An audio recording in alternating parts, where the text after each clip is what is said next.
সম্মানিত দিনী ভাই বোন, এদেশের বিবাহের সব কাজ না যায়, যত কাজ আছে মাঝা খরচ থেকে নিয়ে, যেখানে বসে আছে সেখানে পান নিয়ে যেতে হবে এটা নিয়ে, বিবাহ ঘেরতে হবে এটা নিয়ে, প্রতারণা দিয়ে এক গ্লাসে আছে শরবত আর এক গ্লাসে আছে লবণ পানি, বোঝা যায় না, এগুলো প্রতারণা। বিবাহ ঘেরা থেকে নিয়ে, বিবাহ পড়ানো থেকে নিয়ে, মেয়ের কাছে বিবাহ পড়ানো হারাম, মেয়ের কাছে বিবাহ পড়ানো যাবে না।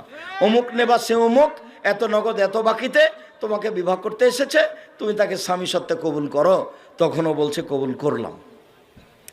তো এই দেশে যা প্রথম আছে, গায়ে বাঁধাতে তার চেয়ে বেশি খারাপ আছে।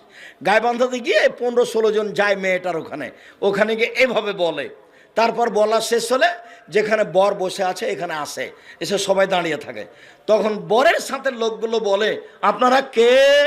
তখন ওরা বলে আমরা এ বিবাহের উকিল। মেয়ে কবুল করেছে? জি করেছে।